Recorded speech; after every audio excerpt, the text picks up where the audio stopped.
Hello, and welcome to another episode of the Road Coach Podcast, the show where I share with you everything I've learned from years of living on the road through research and experimentation to optimize my health and wellness so that if you're like me and you live on the road too, hopefully you can not only survive but thrive even when you're out of your element. And today I wanted to talk about something that I never really thought I would, but something that I noticed I need to change in my diet and figure out something that works for me on the road, and that is my fiber intake. So, as always, if you're listening on any of your favorite podcasting apps, Spotify, Apple Podcasts, etc., Google Podcasts, take a look at our YouTube page. It's youtube.com/at the Road Coach Podcast, because that is where you will see not only me talking, but you will also see all of the sites that I'm pulling up on the interweb, and you can see where I'm getting my resources from and check them out for yourself to do a little bit further reading. So fiber, interesting topic. When I was younger, I thought, why would anyone care about fiber? Isn't that something that old people need to care about? And who knows? I turned 37 in a couple of months, so maybe I am old people now. But as I've gone through this sort of experimentation over the past couple of years to try and optimize my health while I'm away from home so often, um, I've really gotten down into the nitty gritty of every little piece of the nutrition puzzle. And fiber is something that I literally have never gotten enough of.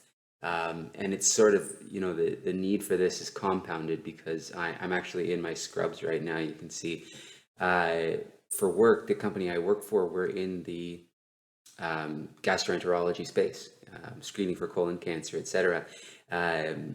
And that's what we do is we help hospitals run their endoscopy programs better. And as part of that, I see countless people coming in for colonoscopies, and often the gastroenterologists or the surgeons doing endoscopy at the end of the exam, they're looking at hemorrhoids of patients, and they're telling them, you need to get more fiber in your diet. It's probably at least half of the procedures that I see, doctors are telling patients to get more fiber. And when I started researching this, I realized that it's actually really hard to get to get enough fiber in your diet. And it's really, really important for a lot of reasons.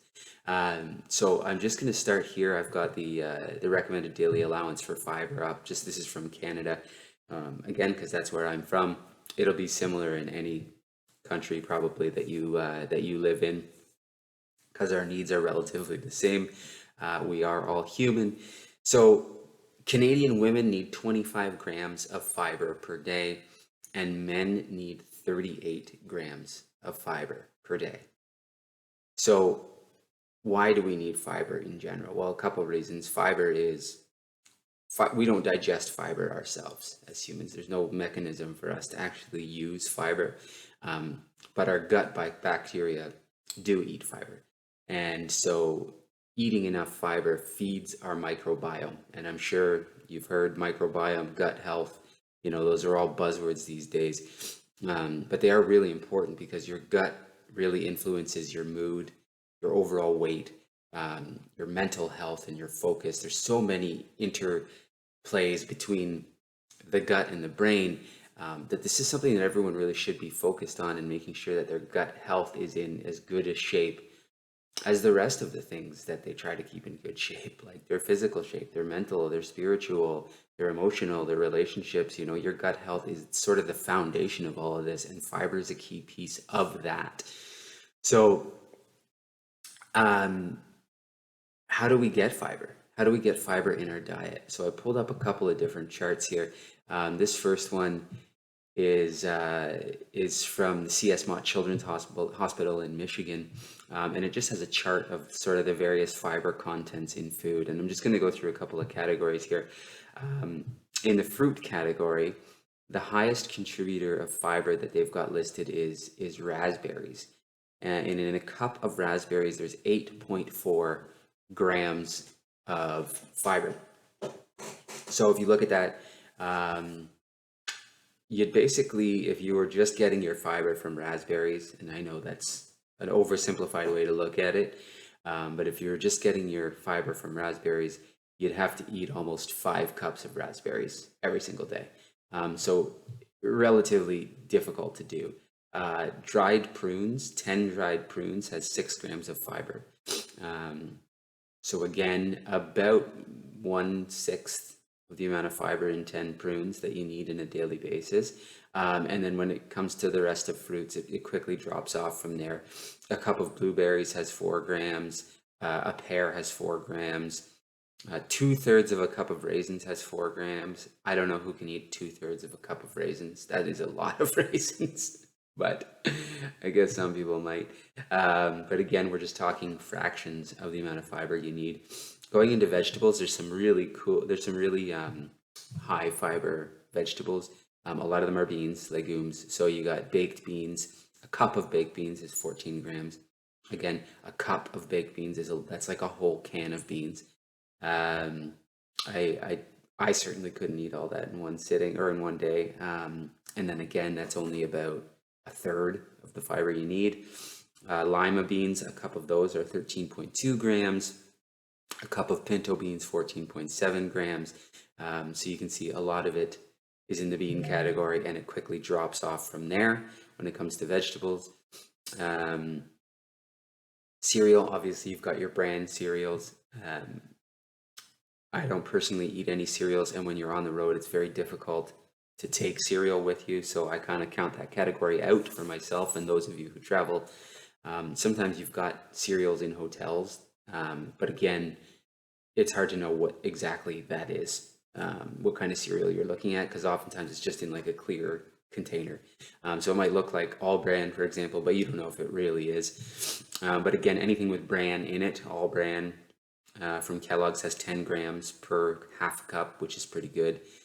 Bran Buds has 12 grams in 1/3 of a cup. And Fibre One from General Mills has 13 grams in 1/3 of a cup as well. So there's some good cereals for fiber. But again,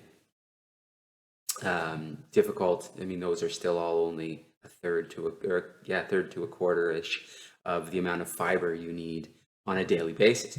So then breads and grains, not much to talk about there. You'd have to eat a ton of it.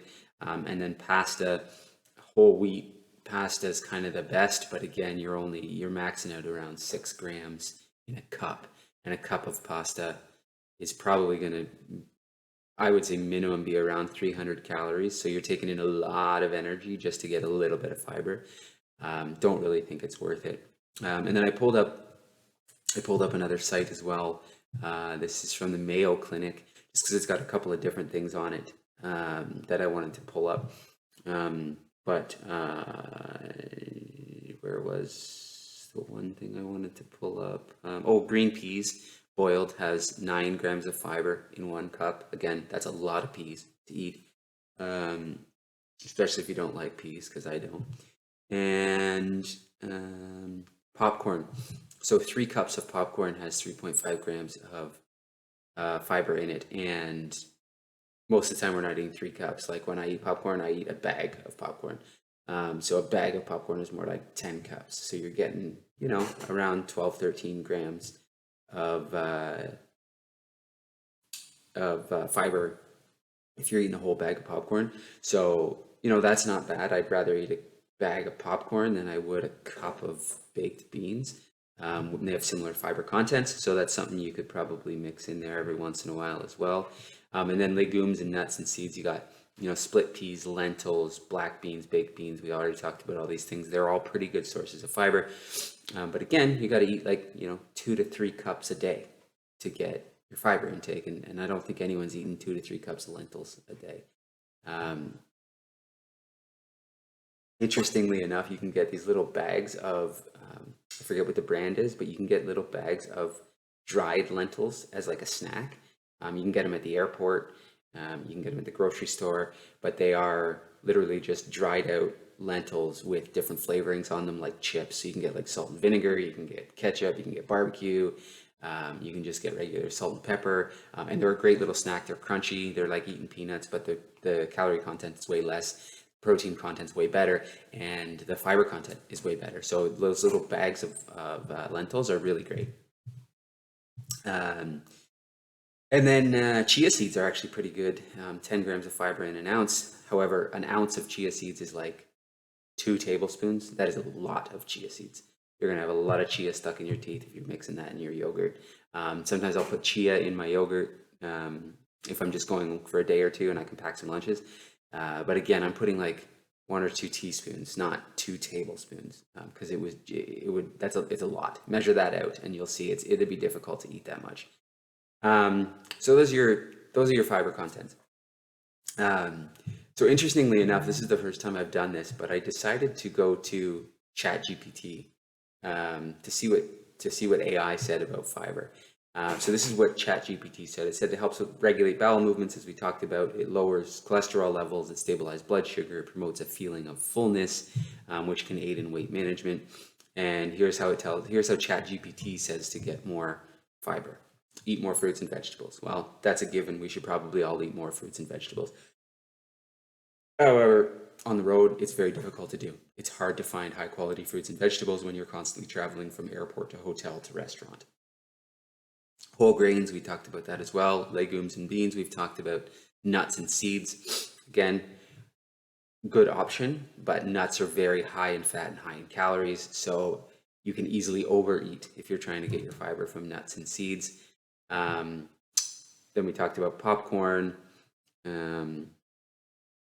Increase your water intake is a big one that it says here, because fiber works best when you're well hydrated. So it is a bulking agent, and some forms of fiber can hold water, which is why it helps you be more regular with your bowel movements, and it helps decrease hemorrhoids because you're not pushing as hard. And obviously it says plan your meals, which is something that if you live on the road, you really, really have to be cognizant of, but it's very difficult to do. So then I looked up some different supplements with ChatGPT, and it said psyllium husk is the #1 recommended fiber. So it's a water soluble. It helps soften stools. It makes a gel-like substance when it's mixed with water.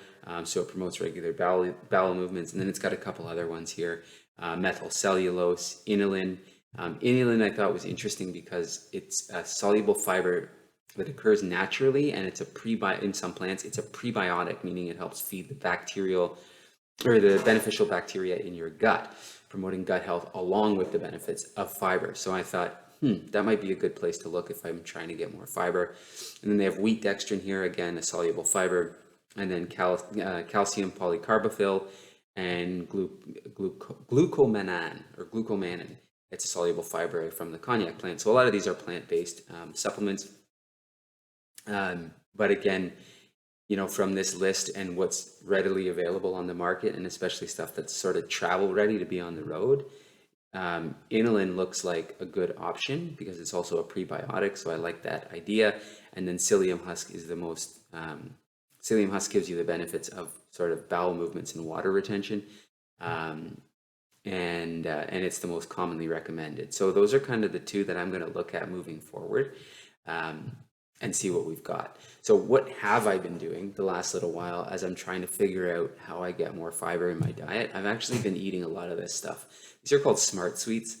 If you haven't heard of them, they're great. They're like candies, they're gummy candies, but they're not made with sugar. They're made with plant-based oligosaccharides. And so there's very little sugar in them, but it's still like eating candy. And the beauty of them is they've got a ton of fiber. So if you look at this, a 50-gram bag is 130 calories, which is not a lot.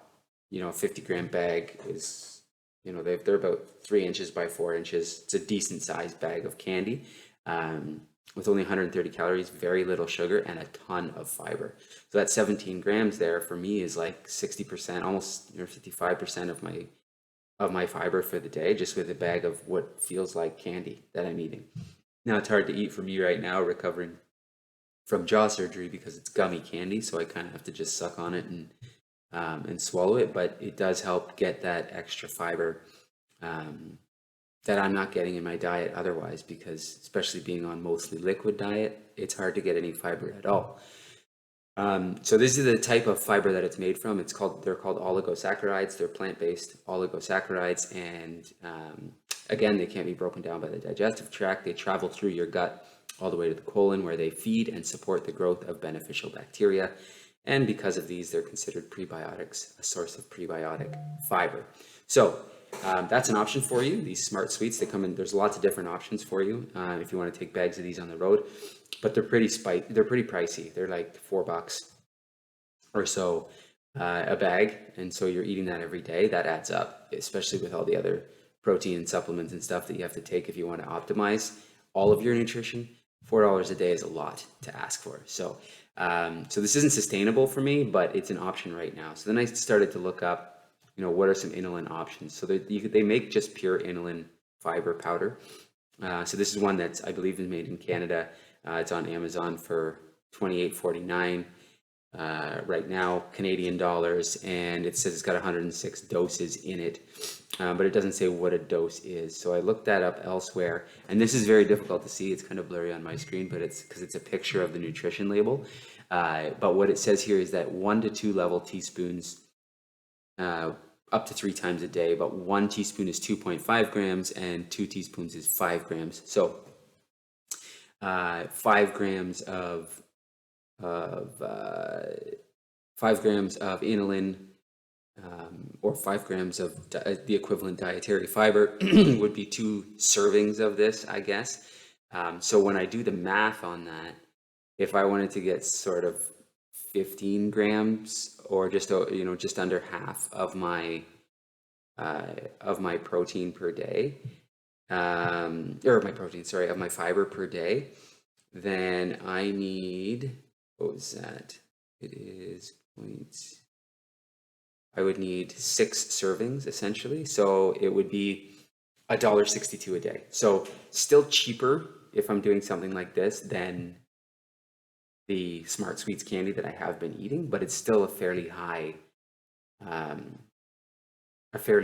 cost per day just for your fiber, right? And also, if I'm taking 6 teaspoons of this stuff, traveling that amount of powder around is difficult when I'm also taking, protein powder and other, all the other sort of powders that I'm taking. But again, you could mix it all together just sort of into like daily servings and pack that in your suitcase with a shaker cup. So it's doable, but may not be the best option. So I'm going to keep researching this as well. And then inulin versus psyllium. What's the difference, right? So I got this up from pedia.com, and it shows you the differences. So inulin is a polysaccharide in certain plant foods, whereas psyllium fiber is a dietary fiber that helps relieve constipation. Inulin is fermented in the gut, which makes it a prebiotic, helps it feed your good bacteria. But psyllium fiber is not fermented in the gut and retains its water holding capacity throughout the large intestine. Inulin is naturally found in plants such as onions, artichokes, chicory root, and psyllium is a fiber derived from the seeds of Plantigo ovata plant. So it's from a specific plant. And then inulin, it says, can improve gut health and boost the immune system, prevent certain types of cancers such as colon cancer, the business I'm in, which is pretty appealing to me. Whereas psyllium fiber helps improve digestive health, relieving constipation, lowering cholesterol, and reducing the risk of heart disease. So both of them are good for different reasons, and both of them are different sources of fiber. And then I brought this up from Performance Lab as well. This is a company that makes different supplements, of course. So they've got their own bias as well, but they give a good little overview showing that, several studies confirm that an inulin-rich diet can improve the gut environment. 2 weeks of consuming vegetables rich in inulin results in a 3.8-fold increase in a certain positive bacteria. I'm not going to try and butcher the pronunciation in the gut. But psyllium, on the other hand, is typically consumed for their high fiber and mucilage content, which bulks up the stool and offers laxative effects. But it also soothes the GI tract, reduces cholesterol, and helps regulate blood sugar. So it really depends what you're trying to get from your fiber, but all of them are good. So in contrast to inulin, psyllium is not fermented in the gut. It retains its water holding capacity through the large intestine. And as a result, it pulls water in and helps move the stool through the colon. So if you suffer from hemorrhoids, a psyllium husk is going to be a better fiber for you probably. If you don't have issues with being regular in the bowel department and you want better gut health, it sounds like inulin is the way to go. But again, this research is not complete, so I'm probably going to do another episode on this. And I'm still looking for the best supplement and the best combination of foods for me to make sure that I'm getting enough fiber. So basically on this website from Performance Lab, and they've got their own supplement that combines the two. It says psyllium is the way to go if you're looking for bowel health and regularity, but inulin's a prebiotic that's a direct energy source for bacteria in the gut and helps to support the proliferation of certain beneficial strains. So I think in the short term, because I don't want to eat $4 worth of gummy candies every day to get the rest of the fiber that I'm not getting from my diet, I think I'm going to move to a combination of inulin and probably do half and half inulin and psyllium husk, and just see how that goes. So I'll update you guys in a couple of weeks on a future episode on how that's going for me and how it's working out. But if you have any suggestions on great fiber supplements or things that I've missed in this episode, any information that I may have missed, feel free to reach out anytime. You can comment on this video on YouTube.